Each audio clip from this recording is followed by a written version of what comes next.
Hi hello welcome back to my YouTube channel. അപ്പം ഇത് ഒരു സ്റ്റഡി വ്ളോഗ് ആയിരിക്കും കേട്ടോ. അപ്പം ഞാൻ ഈ വീഡിയോ എടുക്കുന്നത് എൻ്റെ ഫസ്റ്റ് ഇന്റേണൽ എക്സാമിൻ്റെ ഒരാഴ്ച മുമ്പൊക്കെ ആയിട്ടായിരുന്നു ഈ ഒരു വീഡിയോ എടുത്തത്. നമ്മൾ അവധി എടുക്കുന്നത് എന്തെങ്കിലും ട്രിപ്പ് പോകാനോ അല്ലെങ്കിൽ എന്തെങ്കിലും അസുഖമായിട്ടൊക്കെ ആയിരിക്കുമല്ലോ. പക്ഷെ നമ്മൾ മെഡിക്കൽ കോളേജിൽ നമ്മൾ പൊതുവെ അവധി എടുക്കുന്നത് നമുക്ക് എന്തെങ്കിലും പഠിക്കാനുണ്ടെങ്കിലാണ്. അപ്പം അതുപോലെ അവധി എടുത്തിരുന്ന് പഠിക്കുന്ന ഒരു ദിവസമാണിത്. അപ്പം എനിക്കിന്നൊരു മോർണിംഗ് ക്ലാസ് ഉണ്ടായിരുന്നു, രാവിലെ ഒരു 8 to 9. അപ്പം മോർണിംഗ് ക്ലാസ് ഒക്കെ പോയിട്ടാണ് ഞാൻ വന്നത്. പിന്നെ ക്ലാസ് കഴിഞ്ഞ് വരാൻ കുറച്ച് ലേറ്റായി, അതുകൊണ്ട് ഞാൻ ഒരു 10 മണിയൊക്കെ ആയപ്പോഴായിരുന്നു പഠിക്കാൻ വേണ്ടി സ്റ്റാർട്ട് ചെയ്തത്. അപ്പം ഞാൻ മുമ്പും പറഞ്ഞിട്ടുണ്ട്, ഞാൻ ഈ എക്സാമിനൊക്കെ അടുക്കാറാവുമ്പോഴാണ് ഈ ടൈമറൊക്കെ വെച്ച് പഠിക്കുന്നത്. അപ്പോഴാണ് നമുക്ക് കുറച്ചുകൂടെ സീരിയസ് ആയിട്ട് ആ ഒരു ടെൻഷനിലൊക്കെ പഠിക്കാൻ വേണ്ടി പറ്റത്തുള്ളൂ. അല്ലാത്തപ്പോൾ ഞാൻ ടൈമറൊന്നും വെക്കത്തില്ല. അപ്പം ഇന്ന് ഞാൻ ടൈമർ വെച്ചിട്ടാണ് പഠിക്കുന്നത്. മാക്സിമം പ്രൊഡക്റ്റീവ് ആക്കണം എന്നൊരു ഇതിലാണ് ഞാൻ ഇരിക്കുന്നത്. അപ്പം ആദ്യം രാവിലെ ഒരു 10 to 1 മണി വരെ ആയിരുന്നു പഠിക്കാൻ വേണ്ടി. ഒരു 3 മണിക്കൂറാണ് ടൈമർ സെറ്റ് ചെയ്ത് വെച്ചിരിക്കുന്നത്. അതുപോലെ തന്നെ നമ്മുടെ അടുത്ത് സീനിയേഴ്സ് കൂടുതലും പറഞ്ഞിട്ടുള്ളത്, നിങ്ങൾ ആദ്യം കൂടുതലായിട്ട് പ്രീവിയസ് ഇയർ ക്വസ്റ്റ്യൻ പേപ്പർ ഒക്കെ സോൾവ് ചെയ്ത് പഠിക്കണം, അതൊക്കെ പഠിക്കുക. അതായത് ലോങ് എസ്സേ, ഷോർട്ട് എസ്സേ, അതൊക്കെ കൂടുതലായിട്ട് പഠിച്ചതിന് ശേഷം പിന്നെ ഔട്ട് നോക്കിയാൽ മതി എന്നാണ് പറഞ്ഞത്. പിന്നെ ഇത് നമ്മുടെ ഇന്റേണൽ എക്സാം ആയതുകൊണ്ടും അങ്ങനെ ഔട്ട് ചോദിക്കത്തില്ല. അതുകൊണ്ട് ഞാൻ ഡെസിഫർ എന്നൊരു ബുക്ക് ഉണ്ട്, അപ്പൊ അതിന്റെ അകത്തുള്ള പ്രീവിയസ് ഇയർ ക്വസ്റ്റ്യൻ പേപ്പറാണ് ഞാൻ മെയിൻ ആയിട്ട് ഫോക്കസ് ചെയ്തത്. അപ്പൊ ഞാനിന്ന് പഠിക്കുന്നത് പീഡിയാട്രിക്സ് ആണ്. ഞാൻ പോസ്റ്റിങ്ങിന്റെ സമയത്താണ് നമ്മൾ പീഡിയാട്രിക്സ് നോക്കിയത്. അത് കഴിഞ്ഞിട്ട് ഇപ്പോൾ ഒരു 2-3 മാസം ആയിട്ടുണ്ട്. അപ്പൊ അതിനുശേഷം ഇപ്പോഴാണ് പീഡിയാട്രിക്സ് നോക്കുന്നത്. അപ്പൊ പീഡിയാട്രിക്സിൽ നമുക്ക് എക്സാമിനായിട്ട് 3-4 സിസ്റ്റം തന്നിട്ടുണ്ടായിരുന്നു.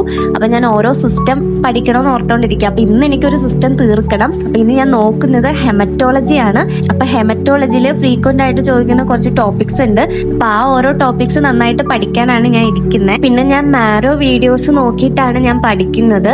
അപ്പൊ മാരോ വീഡിയോസ് എന്ന് വെച്ചിട്ടുണ്ടെങ്കിൽ കമ്പാരിറ്റീവ്ലി മാരോ വീഡിയോസ് പീഡിയാട്രിക്സിന്റെ ലെന്ത് കുറവാണ്. സാധാരണ മറ്റ് സബ്ജക്റ്റ് ഒക്കെ ഒരു ടോപ്പിക് എടുക്കുകയാണെങ്കിൽ 1 മണിക്കൂർ ഒക്കെ ഉണ്ടായിരിക്കും. ആ സമയത്ത് തന്നെ അത് കാണുമ്പോൾ തന്നെ നമുക്ക് ഇത്രയും ഉണ്ടല്ലോ എന്നുള്ളൊരു തോന്നൽ വരും. അത് മാത്രമല്ല, നമ്മൾ ഒരു വീഡിയോ തന്നെ നമ്മൾ പഠിക്കുമ്പോൾ ഭയങ്കരമായിട്ട് സാച്ചുറേറ്റഡ് ആവാറുണ്ട്.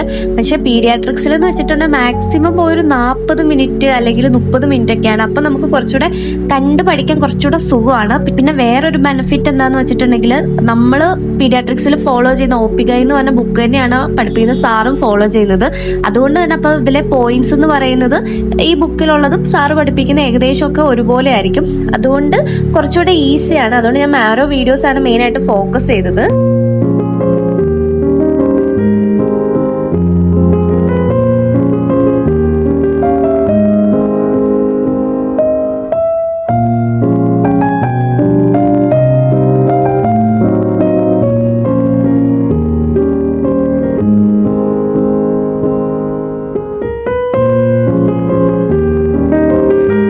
പിന്നെ വേറൊരു ഗുണമെന്ന് വെച്ചിട്ടുണ്ടെങ്കിൽ, നമ്മൾ പീഡിയാട്രിക്സും മെഡിസിനും കുറേയൊക്കെ ഒരുപോലെയൊക്കെയാണ്. അതായത് അതിന്റെ ഡെഫിനിഷൻ, ക്ലിനിക്കൽ ഫീച്ചേഴ്സ്, പിന്നെ ഇൻവെസ്റ്റിഗേഷൻ, അങ്ങനത്തെ കുറെ കാര്യങ്ങളൊക്കെ ഏകദേശം സിമിലർ ആണ്.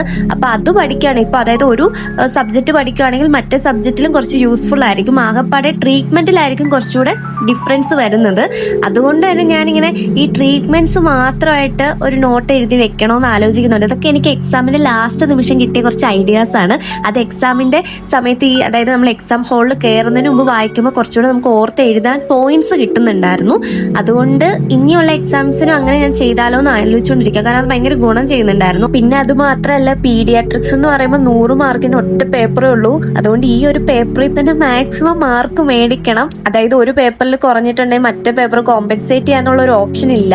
അതുകൊണ്ട് തന്നെ അത്യാവശ്യം നല്ല രീതിയിൽ പഠിക്കുന്ന ടോപ്പിക്സ് വൃത്തിക്ക് പഠിക്കണം എന്നുള്ള ഇതിലുകൊണ്ടാണ് ഞാൻ കുറെ ഇങ്ങനെ എഴുതിയും പിന്നെ പഠിച്ചത് വീണ്ടും റിപ്പീറ്റ് ആയിട്ട് പറഞ്ഞുമാണ് ഞാൻ പഠിച്ചുകൊണ്ടിരുന്നത്.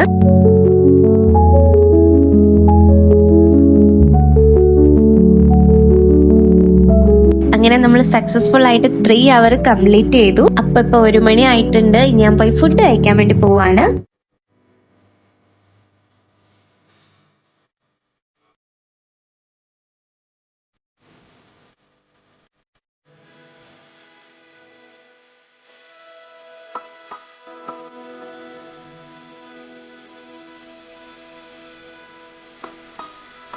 അപ്പൊ ഞാൻ പറഞ്ഞില്ല ഇതെന്റെയൊക്കെ കോളേജിലെ പ്രോഗ്രാമിനൊക്കെ മുമ്പ് എടുത്ത വീഡിയോ ആണ്.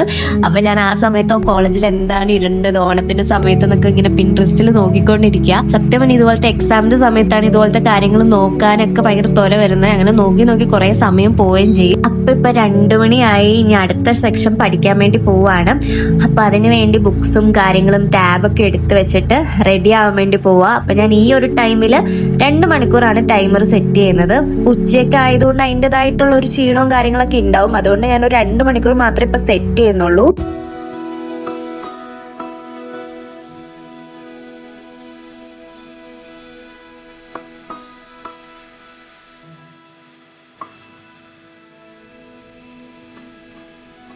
ഫൈനൽ ഇയർ ഒക്കെ ആയതുകൊണ്ട് കുറെ ടോപ്പിക്സ് എന്ന് പറയുന്നത് ട്രീറ്റ്മെന്റ് ആണ്. പല പല അസുഖത്തിന്റെ റിപ്പീറ്റ് ആയിട്ട് ചോദിക്കുന്നത്. അപ്പൊ അങ്ങനത്തെ കാര്യങ്ങളൊക്കെ ഞാൻ ടെക്സ്റ്റ് ബുക്കും കൂടെ നോക്കിയിട്ടാണ് നോട്ട് ഉണ്ടാക്കുന്നത്. മാരോ മാത്രം ഡിപ്പെൻഡഡ് അല്ല. കാരണം ചില പോയിന്റ് വല്ല മിസ്സായി കഴിഞ്ഞാൽ പിന്നെ അത് വേറെ സീനാവും. അതുകൊണ്ട് അങ്ങനത്തെ ചില ടോപ്പിക്സ് ഞാൻ കൂടുതലായിട്ട് ടെസ്റ്റ് നോക്കി അതിലില്ലാത്തതും കുറെ പോയിന്റ്സ് ഒക്കെ ആഡ് ചെയ്യുന്നുണ്ട്.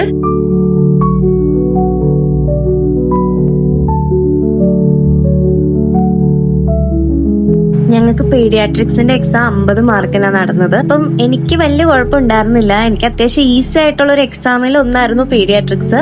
ഞാൻ പഠിച്ച ക്വസ്റ്റ്യൻസ് ഒക്കെ തന്നെയായിരുന്നു കുറെ ചോദിച്ചത്. അതുകൊണ്ട് എനിക്ക് ഭയങ്കര സന്തോഷമായിരുന്നു. അങ്ങനെ നമ്മളെ 2 മണിക്കൂറും നമ്മൾ സക്സസ്ഫുൾ ആയിട്ട് കംപ്ലീറ്റ് ചെയ്തിട്ടുണ്ട്. അപ്പൊ ഞാൻ ഇനി കുറച്ച് ബ്രേക്ക് എടുക്കാൻ വേണ്ടി പോവാണ്. ജസ്റ്റ് ഒന്ന് ഫ്രഷ് ആവാൻ വേണ്ടിയും എന്തെങ്കിലുമൊക്കെ ചെറുതായിട്ട് സ്നാക്സ് ആയിട്ട് എന്തെങ്കിലുമൊക്കെ കഴിക്കാൻ വേണ്ടി പോവാണ്. പിന്നെ അടുത്ത പഠിക്കാൻ വേണ്ടിയുള്ള ബുക്സും കാര്യങ്ങളൊക്കെ ഒന്ന് ഞാനൊന്ന് എടുത്തൊക്കെ വെച്ചു.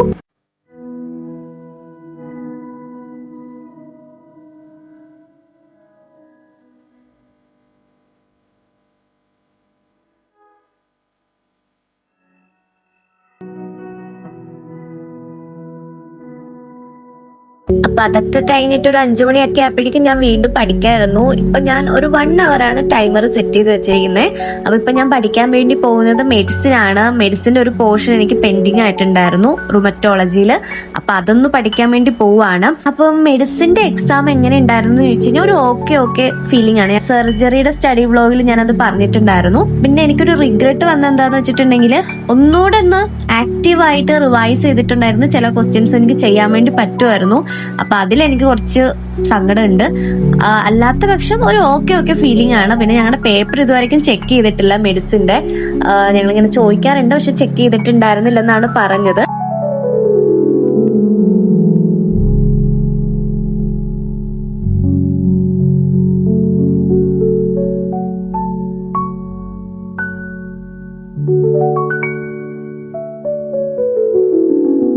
അപ്പൊ അതോടെ കഴിഞ്ഞിട്ട് ഞാൻ ഒരു 1.5 മണിക്കൂർ ബ്രേക്ക് എടുത്തു ഫുഡ് കഴിക്കാനും. പിന്നെ വെറുതെ കുറച്ചു നേരം പുറത്തൊക്കെ ഇരുന്ന് സംസാരിച്ച് അങ്ങനെയൊക്കെ ഇരിക്കുമായിരുന്നു. അതിനുശേഷം ഞാൻ വീണ്ടും പഠിക്കാൻ വേണ്ടി വന്നു. ഒരു 7:30 ആയപ്പം. അതിന്റെ ഇടയിൽ നടന്ന കാര്യമൊന്നും ഞാൻ വീഡിയോ എടുക്കാൻ വിട്ടുപോയി കേട്ടോ. അപ്പൊ അതിനുശേഷം ഇനി ഇതാ 3 മണിക്കൂറാണ് ഞാൻ ടൈമർ സെറ്റ് ചെയ്തിരിക്കുന്നത്. അപ്പൊ ഞാൻ ഈ ഒരു ടൈമിൽ പഠിക്കാൻ വേണ്ടി പോകുന്നത് സർജറിയാണ്. അപ്പൊ അതിന് വേണ്ടിയുള്ള ബുക്കും കാര്യങ്ങളൊക്കെ ഞാൻ എടുത്തോണ്ടിരിക്കുക. കാണുന്ന പോലെ തന്നെ നല്ല വെയിറ്റ് ഉണ്ട്. ഇതെല്ലാം ഇനി പഠിക്കണമല്ലോ എന്ന് ആലോചിക്കുമ്പോഴാ അയ്യോ.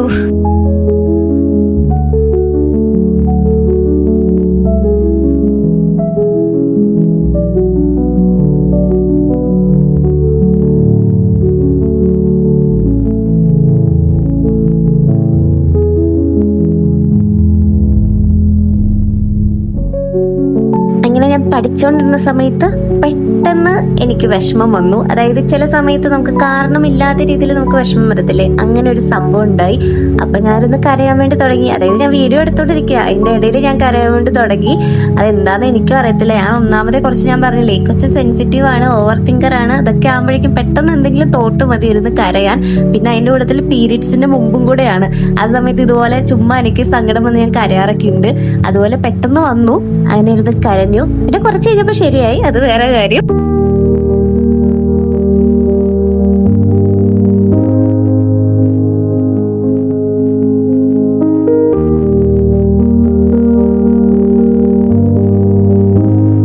അങ്ങനെ ഇതെല്ലാം കൂടി ആയപ്പോഴേക്കും നമ്മുടെ 3 മണിക്കൂർ നമ്മൾ കംപ്ലീറ്റ് ചെയ്തു.